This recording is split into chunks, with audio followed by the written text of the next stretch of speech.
if you look at the life that me and Emil live, it's not typically spiritual in that sense. It's not conventionally spiritual. We've both had our hair cut, you see. Uh, we don't live in, That's forests isolated. and isolated. We live in places where we can meet people and grow, and Yeah. we like to connect. We're here right now with 6 or 7 other guys. Yeah. So we're constantly involved in the world, and we love abundance. We love abundance. We love to experience the world, and it's often sometimes not appreciated. The rest of the world, the rest of experience. And I'm curious, like, how do you see the integration of this understanding, meaning that it should include being within the world, loving and enjoying tea on a beautiful sunny day in the bay of Napa Marina, Yeah. So the difference between the concept and the understanding, like what's that line? That's what you're asking? Yeah. The scientist, because there's it's Bernardo Kastrup who talks about, I've seen him in an interview, and I'm basing this purely off the interview. I don't know him at all. I've watched a lot of his content. He's great. He's fantastic. But something he's personally said, which is about, he's had a lot of conversations. Most people watching this from my channel, particularly, will probably have seen a lot of Bernardo Kastrup and Rupert in conversation, Rupert Spira. And Bernardo Kastrup has said about, I'm just here to open people's minds to science, and from scientists' point of view. Rupert, though, he lives this, he embodies this understanding, and he points out that there's a different kind of thing. But if you listen to Bernardo, he's pretty well versed. He really has a very, very capable and strong capacity to articulate this understanding, which what he would call idealism. And and it's interesting. I seen in a talk with Francis Lucille, the one I sent you, where someone said, "Does understanding our true nature give us the capacity to articulate it?" And he said, "No." He said they're two very different skills. And he said it's better to have the experience than to be able to articulate Exactly. it. Yeah. But it's interesting, though, having the skill is also something beautiful. It's also something poetic. It's also an art form, you know what I mean? Which is fun. Yes. Yeah, yet it's it's another kind of prison, right? Like you're still not free. I find the main difference between the concept and the understanding is that in the understanding, as you were pointing out now, you don't really need to say anything. Like you don't need to like show in any way, right? That you don't need to say it. You just just live it, right? And in the East, they have the saying that those who say do not know, and those who know do not say, right? And I think this ties in very well because the concept is in the end a construct. It's at the end a mental, conceptual, a conceptual. And you can almost imagine the taste of the idea. Yeah. And you can create a sense of identity around the concept because that's what we do. Like as human, like that's what we kind of as we evolve, we latch onto different meanings in order to make most sense, right? So, and even genuine glimpses. So we can have genuine glimpses that we relate to as a past experience, and we identify with the memory of that glimpse and superimpose it like clothing onto the now, Yeah. Yes. Yeah, I think that's the main thing, is to what extent the thing that we know is dissolved in understanding. And understanding is always experiential. It's like almost like someone says, the moon is 0.16 Earth gravity. You can imagine that. Right. And you can almost experience, oh, okay, so if this is, you base it, this is what the normal gravity is, 0.16 of that, probably a little bit, floatier, right? And you can kind of almost grasp it in a way. But then being on the moon, you no longer have to grasp that. You know, it's that, and you no longer have to keep imagining. Yes. But it's almost then like when you come back to Earth, you have to go, oh, but that moon experience was kind of like, and then you go back to remembering the feeling and sensation of it. That happens a lot with spiritual awakening, you know? Yeah. And it really leads to standing for something you don't really know. And that's the crazy. Yeah. That's what happens with religion. Yeah. It's like you're fighting for something or basing your life on something you don't really know. Yeah. So what's that about, right? Yeah. Like that's it's like someone asks you. I did know it. I just don't know. It's that constant. Yeah. Yeah. Yeah, and that I find is really one of the main like barriers between experiencing unconditional peace and happiness and not living it, because in the end it's not in my experience, it's not thing you like, but it's like you don't stay in the concept of what unconditional happiness is or what it means. You just live it, right? You embody it. You just like, it's like you allow your understanding to kind of decondition the mental processes, or to take back, not even it's hard to describe. Let your understanding carry you. It's almost like your one of the interesting things is that people think that it becomes unimportant to care about being a good human, in a sense. And I've even seen some teachers that will say that they don't care about almost like making, this is kind of a paradox, because you also want to surrender the need to change yourself, but there's a genuine care in and a significance in wanting to be a good human. And because what we find is that in the fifth octave is where we have our first enlightenment experience, our first Satori experience. After that transition, we find ourselves we realize that fixing ourselves becomes intolerable because we're doing it to get rid of our suffering. But there's a new level, there's a new dimension of, you could say, self-discipline, which comes from love. So if you think of the old paradigm is I'm going to fix and change myself so that I can get happy and remove my suffering, then the new paradigm on the 6th and 7th octaves is I just genuinely care. And because of that, being of kindness, you carried by values that aren't virtues in order to be good. Yes. In the 5th and 4th octaves, you do things because they're good. Yes. Good doesn't have a reason. So you can't do it because it's good. It doesn't make any sense, right? So most people do it because it's good, because if it's bad, it's bad. And if it's bad, I get punished. I feel guilty. I feel ashamed. Yes. So most decisions are carried in the attempt to maintain happiness or remove suffering.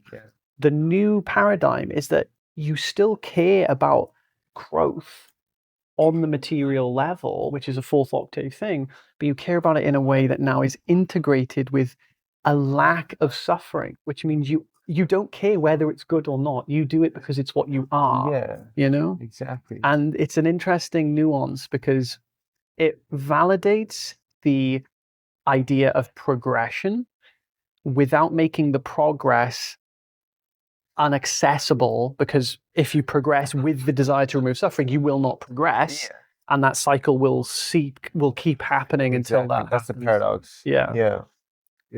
this is why teachers, and just to finish one last point, in the video that I watched with Adyashanti talking about Osho, and Adyashanti's talking about how every teacher and every tradition and everyone has touched a part of the diamond that is convinced it is the full diamond. And the problem with this completedness, this I'm done syndrome, is that it isn't the full cigar. And what happens is you think it's the full cigar. So this sense of completion is made because it feels like now I'm free, now there's nothing else to do. But that is the biggest trap that I ever fell into, was convinced that I was done on this thing. You have to transcend being done or not done. Exactly. You know what I mean? It's like... Because it's like you never started. Yeah, you never started. You know, you never done to... Yeah. So you can have this healthy sense of progression. Yes. And like, I still haven't completed every aspect of the facet of the diamond, as Adyashanti very humbly shares, and therefore we do not bypass and gaslight the other areas of our life that are not as developed. And just like he says, there are areas that are less developed than others. This is why it's important to go to the 6th and 7th octaves, which is where we unknow what we've known before. We have to unknow everything. Yes. Back to scratch, back to square one, retrain the intellect. Yeah, because then whatever we do becomes an expression of that satisfaction that is naturally there when you know who you are, and you know what is, right? Yeah. But prior to that, you're still confused on what you are and on what you might be when you finish that practice, or have finished that spiritual development process or that thing, and you're still making a whole character out of the development that's going to come from that practice, and denying the fact that there is really no progression line on the most essential level. Like there's just pure beingness. There's just profound, just presence. Exactly. And from there, it's like, now I know who I am, and this is actually, you don't come to that realization like verbally, but it's this sense of being that expands. And there's a care about an underrated and underspoken of care about genuinely, authentically expressing that with like self-honesty. Yes. In a way that it almost looks like you are like on the paradigm. This isn't the way to see it, but let's just give it on this level, on a level of enlightened and unenlightened, right? The classic 5th octave spectrum. From that point of view, it is like you are doing all the unenlightened things. It is like you are allowing all the unenlightened things that you previously avoided to actually come out. That is how you enlighten. That's the enlightenment process. You have to see and experience those things you have hidden in order to enlighten them. And they're prevented. Before true awakening, you will not go there because you are vigorously hiding from the things that will convince you that you're not free. Once you experience that true essence of freedom, the things that you hid from not being free begin to come out. And because there's no resistance to them, they're healthily exposed. It's kind of like having a child who you've locked in the bedroom for the first 10 years of their life, and now you're finally letting them out. And now you've got to be the safe container in which they can express all the neglect that you have left them with. And you can't, if they start running around the house throwing cups and glasses and things because they're angry, you can't lock them back in the bedroom again as punishment for doing that. And we treat ourselves in the same way. Yes. You know, we symbolically lock ourselves in the bed. Oh, I did the thing. No, that was bad. That was unenlightened. Let me go back to the drawing board and restart. You know, and that's how the separate self lives. Yes. And thrives. Yes. So it's important to see these things because it gives us permission to be imperfect. And that is the one thing that we've not been given permission to do by our, not all of, but a lot of the past teachers and gurus. We have not, and this is something, a black pill that I woke up to, realizing they were, in most cases, hiding their imperfections from their audience. I didn't think that was a thing, but all the teachers that we listen to and love, or at least from the past, in most cases, their integrity was either protected by people who were blind to it, or it was hidden from audiences for whatever various reasons, which comes back to the point of you can recognize your true nature and still be imperfect. You can be happy, unconditionally happy, and still be imperfect, but it doesn't bypass the fact that you should still care about being perfect. I strive for perfection. I'm on board with that. I just don't mind not being perfect. Exactly, because there's no, like, you're neither perfect or imperfect. Like that's the whole, like that's the reality underneath it all. Yeah. That's the reality underneath the convention of being better or worse, right? So you just entertain that notion or that spectrum of development that, you know, human living and the mind offers, because you're in the world, right? You're in the world, and striving for that excellence and that perfection, so to say, allows you to function better, live with better, greater well-being, contribute better, feel better, and just maximize pretty much all area of your life. So that is then what the game turns into, of like, okay, I am naturally satisfied and at peace and happy. Now I will just play these games because for the love of playing it, for the sake of enjoying them, and for the sake of discovery, exploration, play, right? Because that's what you see, like that. It's a natural movement. It's a natural expression that happens. To simply, like,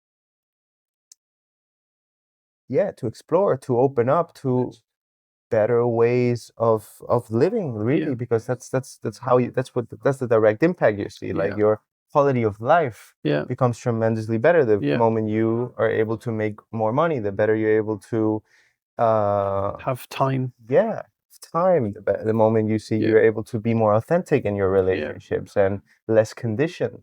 And you see then also your level of inner stability becomes this continuous thing and not this up and down roller coaster, like, because you know that the baseline or the essence from which the ideas or the sensation of being not enough or not perfect enough or not developed enough in whatever area is just this like memory, or is this a product of your human existence or this human conditioning, which is again relative, is just something that comes and goes, right? So when you have that essential understanding, you can then more gracefully just play the game of growing and improving yourself, and just play it infinitely without any final arrival, final destination, because that's just the game of that's just how existence is. If you look at nature, you're right, man. It's exactly like that. Nature is just a constant evolutionary cycle of greater and greater sophistication. Nature doesn't go, I'm going to try and get to this stage. It just perpetually goes in that direction. So the way that I see life is that when you become conscious of that, it's like nature becoming conscious of its own evolution. the very human, ignorant thing to do is to try and grasp to that evolution as an identity, which then prevents the evolution. It's like a tree realizing it grows and then gets, oh, I'm a little bit anxious now. Am I growing quicker than the other trees? You see, I want to grow more. It's going to inhibit the evolution of that tree. So the natural way, and that what we're doing is almost communicating something that usually shouldn't be and isn't communicated. That it's a natural evolution of greater and greater sophistication and simplicity. And a lot of people can think that because, say, for example, let's say you work 80 hours a week, right? Even less, 80 is extreme. You could work 30 to 40 hours a week, right? That's like a normal full-time job. And you want more time. A lot of people think, I want more time. This must mean that I'm not happy and I'm searching for happiness in wanting more time. Absolutely not. That means that you, out of your own freedom, believe you deserve more time because that's the next evolutionary step and cycle, right? Maybe you have kids, maybe you need more time for your kids, whatever it might be. Or maybe it's a new career or business that's coming through that the world is desiring, and so if you go, no, I'm going to stay in the comfort of my own discomfort, working the hours that I do not like doing for the sake of maintaining this identity, which I work hard and I do this thing. What if the new identity is that you don't have to work hard? What if that is the new identity? What if you work hard right now? What if that is what has created this life for you? But what if you can have and maintain everything that you currently have without working hard? Some people have a hard time accepting that. They don't want to let go of working hard. Oh, yeah. You know, it's like a medal. Yes. I work hard. Well, exactly. Great. You've invested so much of your energy and so much of your, so much of your human resource in expressing and stating. And you've been confirming, you've been being so convicted in thoughts, emotions, beliefs. You've been confirming out in the world, because that's exactly what programs your filter of reality. What you think and what you feel is then creating just beliefs, and those beliefs you then filtering what you see. Like you're managing your own reality through that process. So what Saja is saying here, what if you could actually choose this? What if you could be proactive and actually give voice to this part of you that wants to choose working less? What if that was a possibility? Because and what if you didn't have to sacrifice? What if you didn't have to sacrifice? Because who says, what rule book is it in, right? Like there's no real rule book other than the one you feel like choosing, and other than the one life wants you to choose, and the one that feels most alive and real. And that's how I feel we should learn, choose what we learn, choose what we work, the work we do, right? Because that's the natural expression of life. You know, the painter doesn't choose to paint, the musician doesn't choose, he's not told to play his instrument. To play music, he just plays it, and then he naturally becomes good at it. Dance. Naturally makes good money out of it, right? So, that's what I. It's also underrated to intentionally work hard for something that you love. I wanted that experience when I started this whole business. I wanted to work hard for something. I'd never worked hard for something I loved before, and I felt that was an experience I actually wanted to have. Do I want that experience anymore? No, I don't feel like that anymore. I actually feel like doing as least as I can. I actually feel like having this an experience of what it is like to almost maintain the reality of what happens when you work hard at something you love, while not making the same level of effort on a physical level. And I think that is also a very beautiful experience. Maybe there'll be a new thing I will choose to work hard for. Maybe I just invested in a new paddle racket, and you branch out of other lines of development. That's just one line of exactly. Which is, okay, finances, work, all right, that's just one domain. There's so many others. Maybe I want to work hard to build a good relationship because I love that. Maybe I don't want to have to work hard for that. Working hard is not a bad or a good thing. It's actually fun if it is for something you enjoy doing. And something you just single-handedly choose to, like, this is where my highest intention lies. Where my truest intention lies. That's perfectly fine. Because that's what gives us this sense of having some sort of control over our experience as humans. It's what kicks us in the end into the present.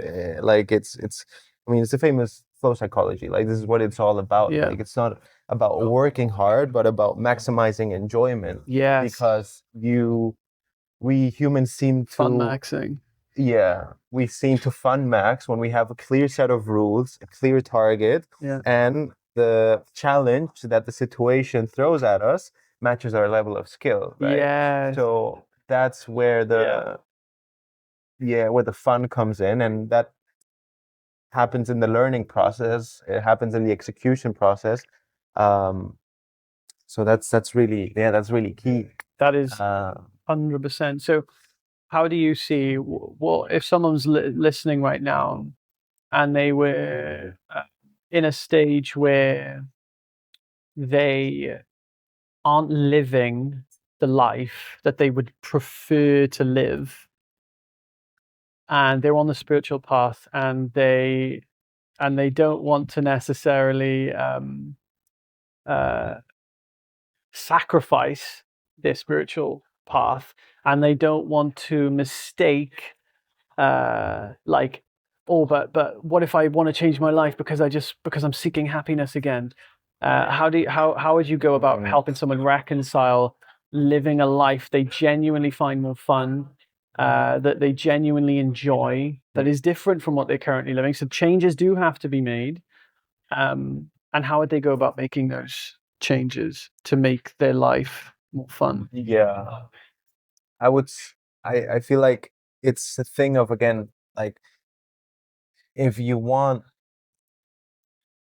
to direct your life in a way, in a path that's more enjoyable, then you first must feel what enjoyment is to you. So what, like, actually discover what do you do, you know, some people for don't hours know on end. that. Like, what feels like play to you that looks like work to others. Like, what do you do when, like, you know, what would you do, like, if That's an nobody paid underrated you, thing, right? man. Like, what feels like play to you that is work for others. That is a very good place to start. 100%. That's a very underrated place to start, because I've heard of that, and it passed through me at one phase. That's a question I make. Wait, can I add something to that all the time? Before you continue? Go ahead. That thing is usually something that you have suppressed so deep that you won't even admit it to yourself. This is what happened with me. I'd suppressed that thing to the point where I didn't even render it as something, as an option, because it was so fun. It almost felt like it was too good to be true, that would be an option of a way I could live every day. That is very important to point out. Sorry, carry on. And this is what I find the new economy is about. It's like the meaning economy, the authenticity economy, the enjoyment economy. But not enjoyment for like this, like seeking pleasure type of enjoyment. It's really digging, passionate, artistic, creativity level. Like when you were a child and you just sat down with your Legos or your Playmobiles, like whatever it was, and you just played for the sake of playing, right? So what do you do? Like, I think that's a good place to start. What do you do when nobody asks you to do anything? What do you do? Like, that question. You know? And then start allowing yourself to be pulled towards those directions.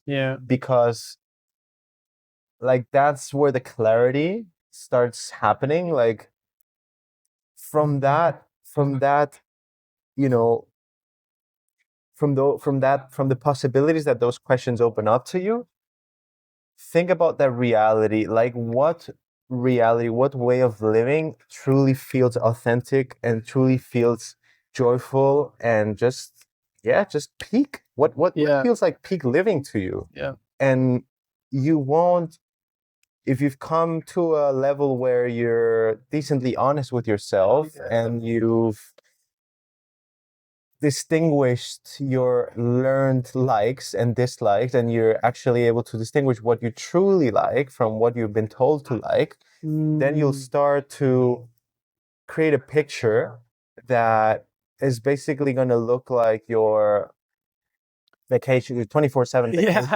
And that's life you want to build, and that's what's available. Like, again, it's a thing of in the same way you live the life you live now, you can totally recreate one that's more enjoyable for you, because it's just a way you're using your attention, right? So starting there and really creating that image, that picture of what that reality looks like, and then allowing yourself to also see, okay, what paths of enjoyment, of play, what areas of expertise and of what interests, curiosities and topics, like would I like or would I enjoy like focusing on and spending time on, that could get me there. Like that could create a path and a bridge to take me there. Like, and that's where I find, the four eternal markets of health, wealth, relationships, and happiness. Like, that's really where all human problems lie. And, whether it's something creative, something artistic, in the end, it all comes down like, it all falls down one of those domains. And yeah, I mean, even if you're an artist, like getting like the whole idea of getting paid for your art is something totally possible. But I would just leave it at, just start exploring at how your genuine curiosities just fulfill just deep intrinsic needs in society, deep human needs. Because with the rise of AI and oversaturation of information. How to say, like the expansion of AI in all areas of life, the most intrinsic human needs are the ones that are true today and were true 2,000 years ago, and will be true in the next 2,000 years ago. That is safe to say. There's probably some nuances, but just deep human problems, the human needs. If you can find a way of uniting your just deep enjoyment to fulfilling those needs, we all humans want to be happy. That's why you're probably watching Saj's channel. Like, we want to live a peaceful life. So that has never changed. In the same way, providing for your family has never changed. In the same way that having healthy relationships has never changed. The same way having a healthy body, that desire for that has never changed, because quality of living is what we want as humans. Like, that's the whole point of, when you internalize, the 8th octave, the 7th octave, and you go out into the world, that's what it's about. It's about enjoyment. So it's about, why do you then revisit spiritual teachings and just go down spiritual rabbit holes? Because it brings some playfulness to it. It brings that joy, a richness, equality, rather than a desperate attempt to get rid of things. It amplifies the quality of life. So in the same way, whatever you seem to fancy, whatever you enjoy, I enjoy metaphysics, I enjoy spirituality, I enjoy also these rabbit holes. I also enjoy the intersection of that with business and just creating value in the market and for people. So that has, if you research and if you stay aware of what's going on in those areas you like, then you're going to find those ways in which you can live off that. I mean, that's getting into another topic and another idea, but I think it answers your question. 100%. How would one start, right? 100%. And I think that the key and essence of everything that you shared is that you prioritize almost like enhancing the richness and quality of your life rather than doing like you've got to identify what is it that is key, not to make you happy, but key that it is an almost automated thing for you to go and do. A natural thing. Like imagine if you were a caveman, you didn't have any language, an automatic thing to do was like apparently draw on the wall, go and eat, obviously have sex, go and, I don't know, fish, like they're things that a caveman wouldn't consider. Should I go and draw on the cave today, or should I? You know what I mean? Like they don't think now. Oh, what's the risks of potentially building this drum? Will people judge the rhythm? Should I not make that they don't think of it in will I do this for the rest of my life terms. They think of it in what would be a fantastic thing to enjoy today terms. Obviously, they probably don't even think of it in that way, but that would be the sentiment of the feeling that they'd have, this intuition. And it's almost like tapping into what is the equivalent of that in this day and age, where we're not going to paint walls in caves, but we may paint pictures on canvases. We may take photos. We may like to even start a business. We may like to go and start a community, whatever. There's just higher and higher levels of advancement that we've had. So it's about finding that natural rhythm. And like you said, I loved what you said about what do you like that you actually like, not what other people have taught you to like and enjoy. For me, the key is basically to what extent you can have fun.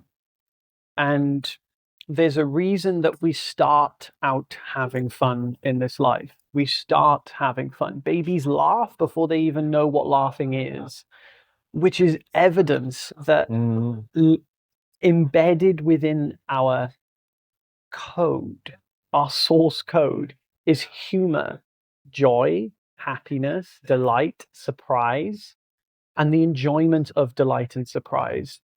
And so the only time where we slip away from that is when we are then told by people who aren't enjoying and who aren't having fun and who aren't enjoying any of the natural conditions, they teach us to do the same. It's almost like when you see the lambs when they're really young, they're like bouncing everywhere, and all the boring older sheep are just like, man, and they're just like eating the grass, and the lambs are all playful. We're kind of like that, and then we get taught to just stand still and eat the grass. And then we have to unlearn what it's like to stand still and eat the grass to go back to being the lamb again. The only difference is, as a child, we don't have the capacity to take care of ourselves. So yeah, we can have fun like a child for the rest of our lives, but we have to eventually have autonomy on the human experience. We have to learn to make money for ourselves. We have to learn to provide for our family if we choose to have one. But with that development, you lose touch with that fun, playful creativeness that we have in the second and third octaves. And so the second, third octaves, if anyone's not familiar yet, the second is, there's 7 octaves. The first octave is a newborn infant. Second octave is a child that's learning to play and have fun. Third octave is creation and development of reason, intellect. And fourth octave is duality, where the worldview is crystallized and now we're a separate self. The third octave is about creativity. So when we go through the fifth, it's the beginning of going back to the third, second, and first octave again. So it's kind of like this. You start off here and you end here. And in order to get back there again, you've got to go through that first. And that first is getting knowledge, desiring to become a separate self, removing knowledge, and then you go back again into that cycle. And it's like we were looking at Ken Wilber with pre-trans fallacy. Pre-conventional thinking and trans. But what was the exact term? Pre-trans cognition or pre-trans development, I think it was. Pre-development and trans development. Yes. So he said basically it's the transcendent, transcendent. So it's the pre-transcendent is the infant. The pre-transcendent and the post-transcendent are the same. And the difference is understanding. The difference is the bit that happened in the middle. So you don't lose touch ever with what we are in the first, third, second octaves. It's just, it gets out of touch when we learn things that veil those levels of octaves. So for me, it's a process of, to what extent can we surrender the belief that we have created in the fourth octave in duality, and have no conditions on our happiness, to, or at least less and less conditions, to allow us to explore our own freedom. Exploring freedom is a legitimate freedom. Exploring freedom is a very legitimate freedom. That means there's two types of boredom. There's, I'm bored, so I'm going to do something to change my experience because this experience isn't sufficient and I'm inherently lacking. The second type of boredom is the supreme boredom. It's the reason the universe was created. It says, I know I can do better than this. Out of my own freedom, I think I can do even better. And that sense of freedom is the way that the universe moves. It's pure excellence. It's pure perfection in motion. Yeah. And even like the word better here is a bit, I find it even misses the, like it can make people miss the point of, because that's not what it's about, becoming better. I would say it's really about it's just ever evolving, like ever evolving, ever changing, becoming, but not becoming better, just becoming, because that's like, it's the law of variation. Like natural reality and nature is constantly varying. There's a million different waves that the ocean is making every second. There's a million different leaves that are falling to the ground right now. There are a million different droplets that are falling down on earth from the rain. Like there are infinite million conversations happening right now. So everything is in a constant becoming and changing, and nothing is ever the same in any moment. Like, it does improve, though. Everything's going on. It improves. I think it improves. It does improve itself. It regulates itself. It gets more efficient, more sophisticated. Nature looks to keep itself in balance. And that's what I think. This understanding, the fact that me and Saja are actually conveying this to you, is a result of nature balancing itself. And society balancing itself, because it is a need for this understanding, because it is just more sustainable. It just leads to a more sustainable life and a sustainable well-being and happiness, because we've seen up until this point that the current understanding of things has led people to a pretty miserable way of living. I call it the boring night of the soul. It's the part of the spiritual path where you lose touch with fun and play and joy and doing things for the sake of fun, play, and joy. And we identify with this emptiness and we forget about the richness and fullness. So it's like you just forgot you were this. The Indian traditions, not all of them, but the general ideas, right? Whether they've been misinterpreted or not, if they've been misinterpreted, it's because the significance in what they were saying in this area was not made significant enough. But the boring night of the soul was created by the Eastern, heavily indoctrinated level of just the absolute, of just experiencing the absence of the world, just prioritizing unwaveringly pure absolute reality in its absent form. So that means without its form, without its experience of the theme of the world. And because of that, this is why we have people from the West, I always forget which side it is, people from the West going to Eastern traditions to kind of escape Yeah. from the world. Yeah. But the point of the Eastern traditions was to make you involved in the world, not to make you go there and run away from the world, which I fell victim to very heavily. From the West to the East and to the West back again. If there's a purpose of anything that was taught in the East, it was to fully live the life of the West. But we have people going to monasteries and ashrams and running away from the world. But the point of it was to help you dive into the world. Obviously, because there was a very high polarity on the absence of the world. The world is an illusion, everything is the Maya. So the way that I see videos like this that we're sharing is the awakening of the Western ideas. Yes, the ancient wisdom of the Indian traditions and the Western traditions is I have profound respect for, because I see the way that they're teaching it in its essential level, and it is beautiful. However, it can easily be misinterpreted when it goes overseas, when it goes into different minds, when it gets misinterpreted by different other newer traditions. And that's where this balancing act comes in, where, you know, two young guys sharing that on a YouTube video today. Yeah. Yeah. Yeah. Oh, beautiful, brother. Great to have you here in Cyprus, man. It's great to be here, man. It's very good to be here. I'm enjoying the sun, mate. It's been actually, I can't say that's so true, because we did have quite a bit of sun in the UK, but for some reason I still have that idea that the UK is grey. Just the Which I don't mind, but I like sun as well.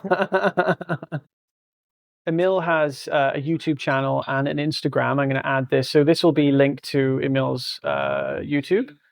And Emil primarily speaks in Spanish on his YouTube. So Spanish speakers, you're going to absolutely love his channel and his YouTube channel. And if people want to listen in translations, I think you have that option. Yeah. I would 100% do that, because Emil is a master at this bridging of the spiritual into the material and basically creating fun and love and abundance on all levels. So yeah, I highly recommend that. I'll put his Instagram in the description as well. And if anyone would like to join the free community that I have, the link will be in the description for that as well, where we talk about non-duality, unconditional happiness, and I host live free calls. So all right, brother. It was a pleasure. Thank you. See you soon, guys. See ya. Bye.